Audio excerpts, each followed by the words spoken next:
नमस्कार दोस्तों। अगर आप शेयर मार्केट में इन्वेस्ट करना चाहते हैं तो आपके पास डीमेट और ट्रेडिंग अकाउंट होना जरूरी है। लेकिन अगर आप एक बिगनर हैं तो आपके दिमाग में बहुत सारे सवाल होंगे, जैसे कि डीमेट और ट्रेडिंग अकाउंट क्या होता है, क्या बिना इनके शेयर खरीदे या बेचे जा सकते हैं, कौन सा अकाउंट किस काम का होता है, अकाउंट खोलने के लिए कौन कौन से डॉक्यूमेंट्स चाहिए, सबसे अच्छा ब्रोकर कौन सा है और कौन कौन से चार्जेस लगते हैं। आज हम इन सभी सवालों का जवाब आसान भाषा में समझेंगे, ताकि आप बिना किसी कंफ्यूजन के अपना अकाउंट खोल सकें और ट्रेडिंग शुरू कर सकें। तो वीडियो को पूरा देखिए, और अगर आप नए हैं तो लाइक और सब्सक्राइब जरूर करें। सबसे पहले हम जानेंगे डीमेट और ट्रेडिंग अकाउंट होता क्या है। जैसे कि आप जानते हैं, बैंक में हम पैसे जमा रखते हैं, उसी तरह से डीमेट अकाउंट जो होता है एक इलेक्ट्रॉनिक अकाउंट होता है, ठीक है, जिसमें हम अपने शेयर को सेफ रखते हैं।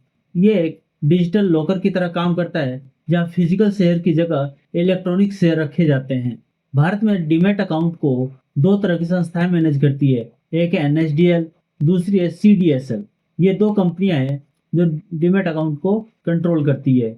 मान लीजिए आपने रिलायंस कंपनी का एक शेयर खरीदा, ये शेयर आपके डीमैट अकाउंट में डिजिटली स्टोर हो जाएगा, ठीक वैसे ही जैसे कि आप बैंक में पैसा जमा करते हैं। अब बात करते हैं ट्रेडिंग अकाउंट के बारे में।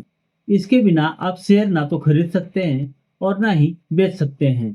यह आपका शेयर खरीदने और बेचने का एक जरिया होता है। ट्रेडिंग अकाउंट एक ऐसा प्लेटफॉर्म होता है जहां से आप शेयर को खरीद और बेच भी सकते हैं। अगर आपने डीमेट अकाउंट एक लोकर है, तो ट्रेडिंग अकाउंट एक दुकान की तरह है, जहां से आप शेयर को आप खरीद भी सकते हैं और शेयर को उसी दुकान पर बेच भी सकते हैं। इस तरह से ट्रेडिंग अकाउंट शेयर को खरीदने और बेचने के काम आता है। शेयर मार्केट में जो भी लेन देन होता है वो ट्रेडिंग अकाउंट के जरिए ही होता है। अगर आपने Zerodha, Upstox, grow, angel one जैसे ऐप देखी है, जो जब भी आपको बाई या सेल का ऑप्शन दिखाता है, वो ट्रेडिंग अकाउंट के जरिए ही होता है। अब हम बात करेंगे डीमेट और ट्रेडिंग अकाउंट में अंतर क्या होता है। देखिए, डीमेट अकाउंट जो होता है वो शेयर को स्टोर करने का काम आता है, जबकि ट्रेडिंग अकाउंट जो होता है वो शेयर को बाई और सेल करने का काम आता है।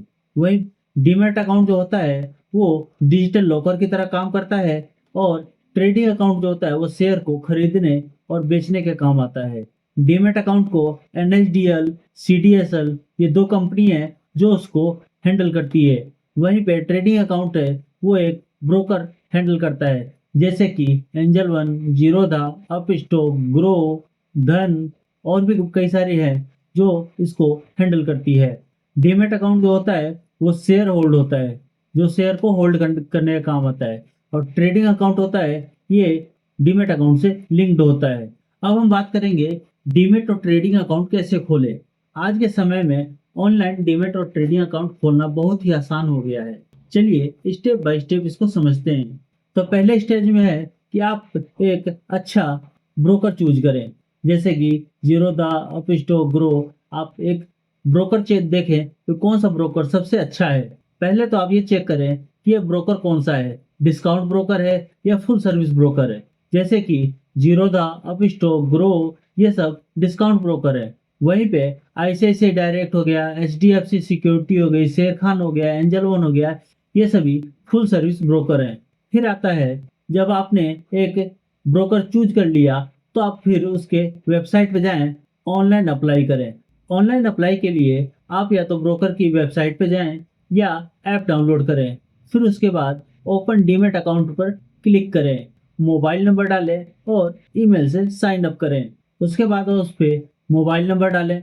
जब आप मोबाइल नंबर और ईमेल डाल के साइन अप करते हैं, साइन अप करने के बाद आपको जरूरी डॉक्यूमेंट्स अपलोड करने होते हैं, जिसके लिए जो जरूरी डॉक्यूमेंट्स होता है वो है आपका Aadhaar card, PAN card, bank account की डिटेल हो गई, सिग्नेचर वेरिफिकेशन हो गया, सेल्फ या वीडियो वेरिफिकेशन हो गया। इस तरह से हमें इसमें कुछ डॉक्यूमेंट्स अपलोड करने होते हैं। उसके बाद आता है केवाईसी का।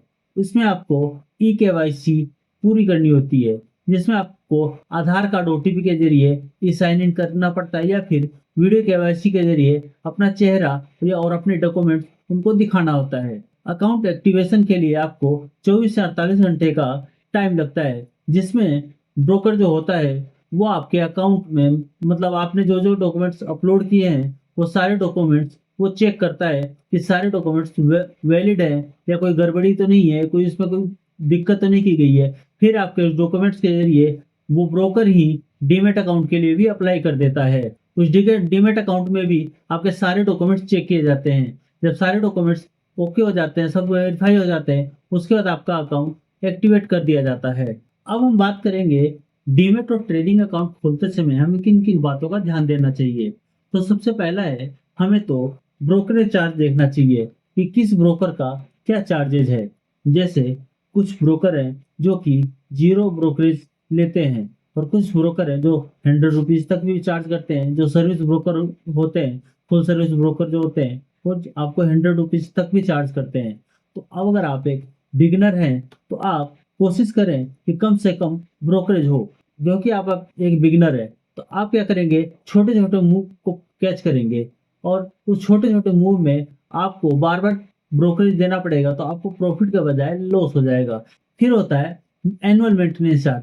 मान लीजिए आप शेयर में कुछ इन्वेस्ट करना चाहते हैं लॉन्ग टर्म के लिए, तो आप ये देखें कि कौन-सा ब्रोकर है जो कि कम चार्ज लेता हो। जैसे कि आप देखेंगे तो ज़ीरोधा और अपस्टॉक जो हैं 300 से ₹500 एनुअल चार्ज करते हैं। वहीं पे ग्रो, शून्य, एंजल वन ये सब ब्रोकर हैं जो कि आपको ज़ीरो मेंटेनेंस चार्ज लेती है, एनुअल का कोई चार्ज नहीं लेती।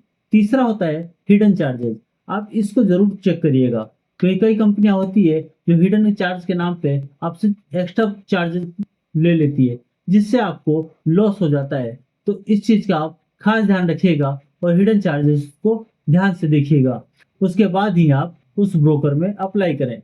तो दोस्तों, आज की इस वीडियो में हमने डीमैट और ट्रेडिंग अकाउंट को पूरा गाइड देखा है। अगर आपको ये वीडियो पसंद आई हो तो लाइक करें और चैनल को सब्सक्राइब करें। साथ में बेल आइकन भी ऑन कर लीजिएगा। अगली वीडियो में हम बात करेंगे शेयर कैसे खरीदें और बेचें। तो बने रहिए हमारे साथ।